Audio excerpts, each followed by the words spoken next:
Assalamualaikum.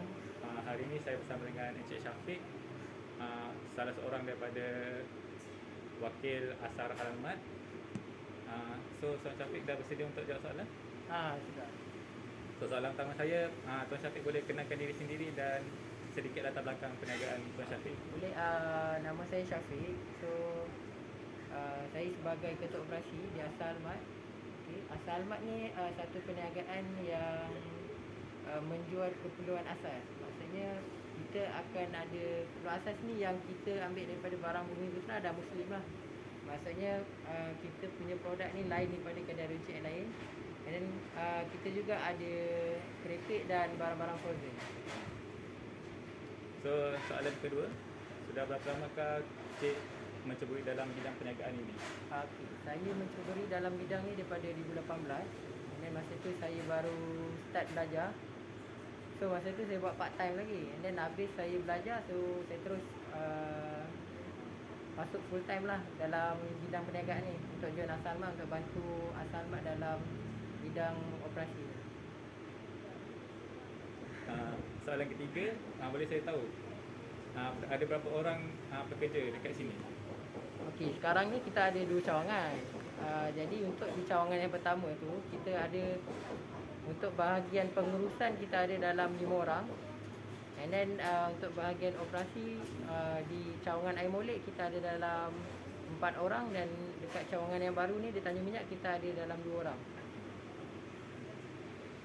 Soalan keempat, boleh saya tahu adakah perniagaan ini mengamalkan etika bekerja ketika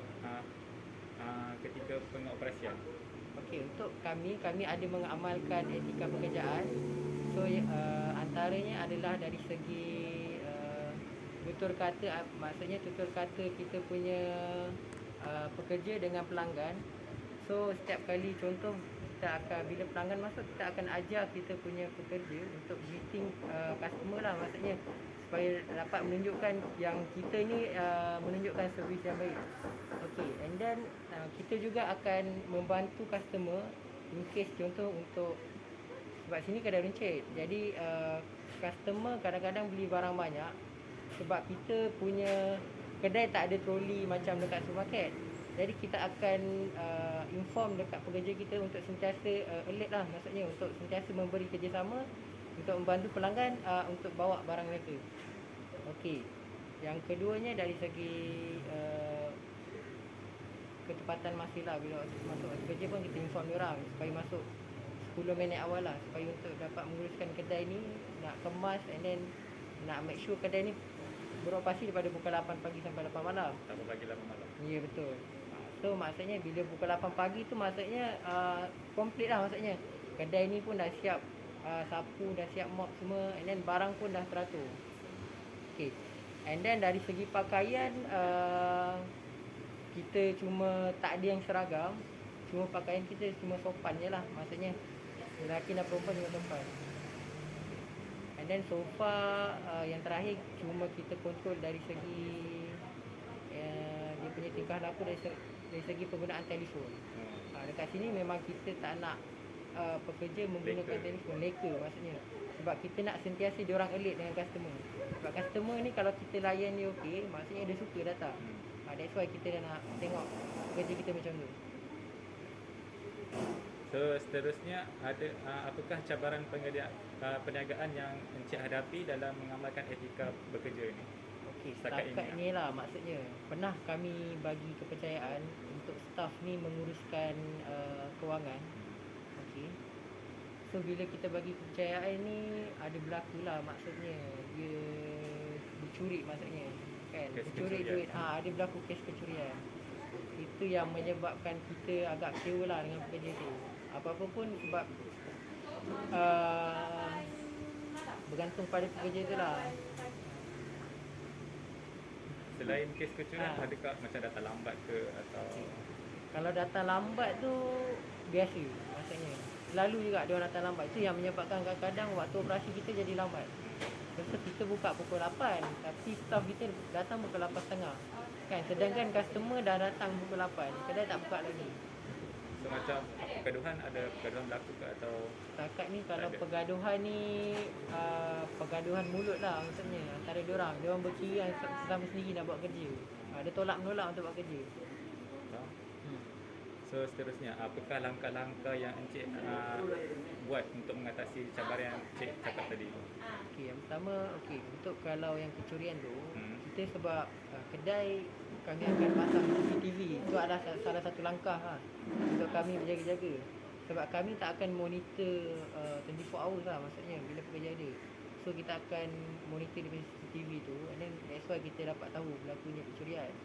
So bila berlakunya kecurian, kita tak akan datang tangkap terus. Kita akan tanya baik-baik kan. Sebab kita dah ada bukti. So kita tanya dia. Kalau dia tak jujur, that's why kita tahulah dia menipu. Daripada situ kita akan ambil tindakan lah.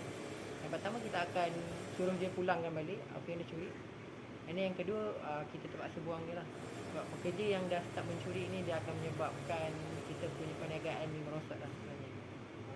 So kalau dari itu dari segi kecurian ni, macam dari segi datang lambat atau main phone ke ataupun macam bergaduh ke, macam mana Encik Biasanya kalau datang lambat ni bagi amaran? bagi amaran lah yang pertama. And then yang keduanya kita akan inform, kita akan berdenda.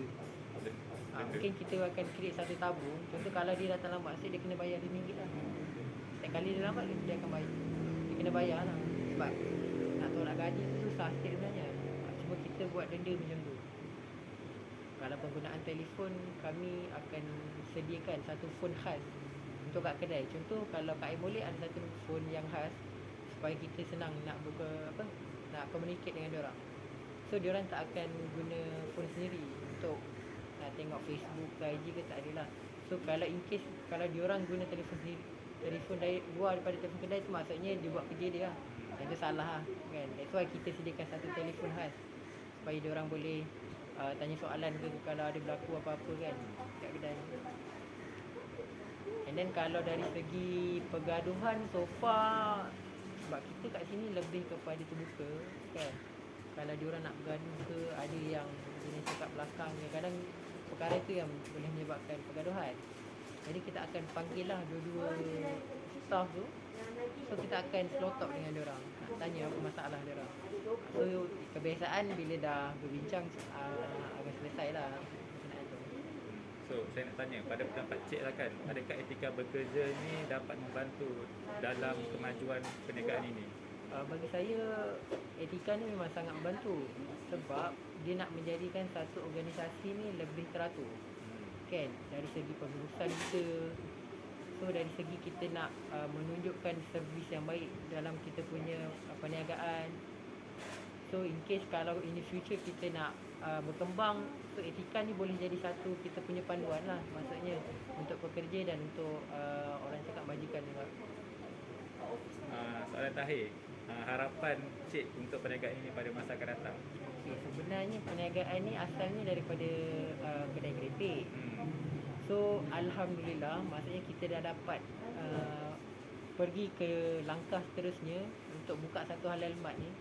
Mana halal mat ni kita nak kumpulkan produk IKS dengan Bumi Putra. Okey, jadi next step kami adalah untuk membuka lebih banyak cawangan di negeri Melaka lah maksudnya. Itu tumpu negeri Melaka saja. Untuk dia ada yang short term dengan long term punya orang cakap planning.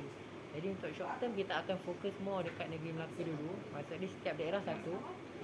And then bila ada rezeki lebih, then kita akan buka dari di area selatan dulu. Maksudnya kita kalau boleh nak berkembang lah di seluruh Malaysia.